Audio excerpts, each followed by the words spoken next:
to Bride Mag, your favorite channel where we read articles from bridal magazines. And today we're going to be reading from this Martha Stewart Weddings magazine that it was published in the fall of 2010, so more than 10 years ago. And I found an article that I think it's very interesting because honestly at least one of our favorite parts of a wedding is a cocktail hour. So there's an article here that speaks specifically about the cocktail hour. It's written by Jennifer Benjamin and it's titled "The Bar's Open." So we will see a few recommendations about the cocktail hour. Let's dig in.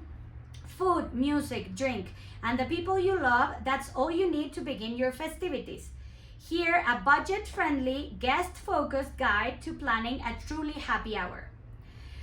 The cocktail portion of your wedding may not be at the top of your planning agenda, but for many guests, those 60-plus minutes spent sipping drinks and nibbling on gourmet hors d'oeuvres are one of the best times of the night.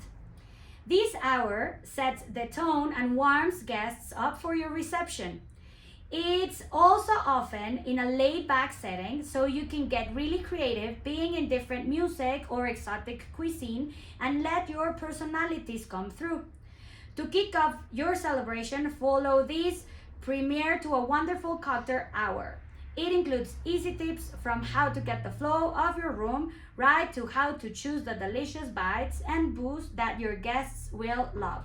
So let's dig into the tips for every aspect of the cocktail hour. First, it says create an open layout. Walking out of a lovely ceremony only to find yourself stuck in a throng of guests pushing their way into the party room can be a quick mood killer. The layout of your cocktail reception will make or break a good time. To make the atmosphere more about mingling and less about waiting for some wine, free the space of potential roadblocks and make food and drink easily accessible. I completely agree. Even though this was written in 2010, right now we still prefer the cocktail hour area to be an open space. So here's a cost-cutting tip. Let's see how we can cut a little bit in our budget and still have an amazing cocktail hour. During cocktails, guests are busy socializing, not focusing on decor. So don't spend a fortune on large arrangements. Instead, on every table, place a few low candles and a float with 3 flower heads left over from the centerpieces. Place them in glass vessels. This is suggested by the planner Sean Rabideau. So yeah, I agree. You can use some flowers, very simple decoration for the cocktail hour because people are just enjoying themselves. They're not looking at that decor itself. Okay, second step, hit a soft note. Your reception will most likely be filled with crowd-pleasing songs that guests can dance to, but your cocktail music should be quieter and feel more loungy. That doesn't, however, mean that you have to settle for light FM tunes. It's a chance for the couple to express their own musical tastes with a low-key vibe. Spanish guitar, jazz trios, and acoustic duos are good choices. They're as mellow as classical music, but with more edge. I agree, in a lot of our weddings here in Mexico City, we've used both Spanish guitar, a jazz trio, some acoustic music playing like in the background for the cocktail hour. So, a cost-cutting tip. You can save hundreds of dollars by using an MP3 player instead of a band for the cocktail hour. When you read MP3 player, you know it was written a long time ago. You can use Spotify right now. See our suggested playlists in the right. So there's a couple of playlists here: old school classics, new alternative, 80s. We will, even though these are from a couple of years ago, we will add them in the comments so you can have this information there. Perfect. Next step, build a great bar.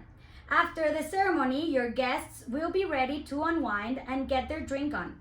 Make sure you've got a well-appointed bar, the manpower to keep the drinks coming, and the signature sips they'll savor. Cost-cutting tip. Don't spend money on top-shelf liquor. Mid-level brands will save you hundreds of dollars and are totally acceptable for a wedding. But if you know that your groom, your dad, or many of your friends love a particular high-end liquor, keep a bottle or two on hand for them. Yeah, I agree. People don't mind if you don't give top shelf. I completely agree. This happened in 2010, 2022. Still, we think the exact same thing. Okay, and last, go for little bites, lots of flavor. Most event planners and caterers agree. When it comes to the servers, more is more. And when it comes to the cocktail food, less is more. After all, big taste can come in small packages. A cost-cutting tip. The price of food is generally based on the preparation and the ingredients used. Ask your caterer for a list of basic selections. Then, think of ways to add flavor and flair to them. For example, you can enliven a simple slider with blue cheese or serve 3 different dipping sauces for a shrimp cocktail. So that was it for our The Bars Open article from Martha Stewart Weddings. Tell us in the comments about your cocktail hour, and remember, if you like this video, give it a thumbs up and remember to subscribe to our channel.